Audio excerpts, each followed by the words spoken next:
নমস্কার বন্ধুরা, আজ আমি কালবোশ মাছের তেল ঝাল রান্না করে দেখাবো, যেটি খেতে খুব টেস্টি হয়, একদম অনুষ্ঠান বাড়ির মতো মাছের ঝাল।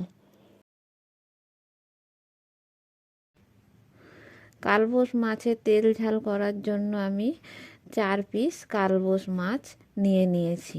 বাজার থেকে কেটে নিয়ে এসেছি। মাছটা ভালো করে ধুয়ে নিয়েছি, নিয়ে লবণ দিয়ে দিলাম, এবার হলুদ দিয়ে দেব, দিয়ে আর একটু গুঁড়ো লঙ্কা দিয়ে দিচ্ছি, দিয়ে একটু সরিষার তেল দিয়ে দেব, লঙ্কা দিয়ে দিলাম, দিয়ে এবার একটু সরিষার তেল দিয়ে দিচ্ছি, দিয়ে মাছটা খুব ভালো করে হাত দিয়ে আমি মেখে নেব।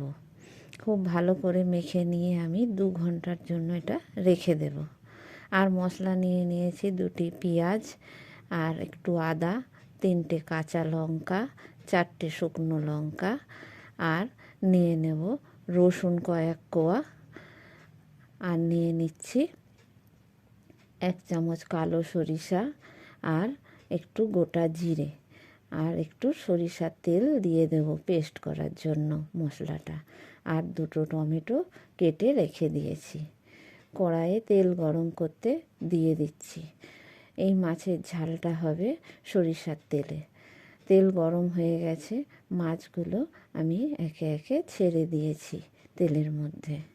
মাছটা উল্টে পাল্টে খুব ভালো করে লাল লাল করে ভেজে নিতে হবে।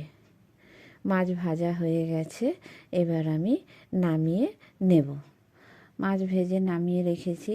এই তেলের মধ্যেই কেটে রাখা টমেটোটা দিয়ে দিয়েছি।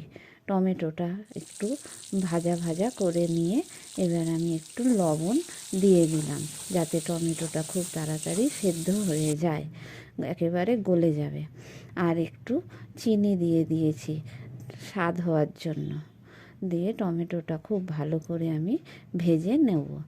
নিয়ে মশলাটা পেস্ট করে নিয়েছি, নিয়ে টমেটো ভাজা হয়ে গেছে, এবার আমি পেস্ট করা মশলাটা দিয়ে দিয়েছি, দিয়ে খুব ভালো করে আমি কষিয়ে নেব তেলের ওপরে দিয়ে। এবার লবণ দিয়ে দিলাম, আর হলুদ দিয়ে দিয়েছি, দিয়ে খুব ভালো করে মশলাটা আমি কষাতে থাকবো। যতক্ষণ না মশলা দিয়ে তেল ছেড়ে আসে ততক্ষণ আমি মশলাটা কষাতেই থাকবো। মশলার মধ্যে তেল ছেড়ে দিয়েছে, এবার আমি জল দিয়ে দিলাম, পরিমাণ মতো জল দিয়ে দিয়েছি। জল দিয়ে দিচ্ছি আবারও একটু, দিয়ে এবার ঝোলটা ফুটে উঠেছে, খুব ভালোভাবে ফুটছে। এবার আমি মাছের পিসগুলো দিয়ে দিয়েছি। এই মাছের ঝালটা একটু গ্রেভি গ্রেভি হবে।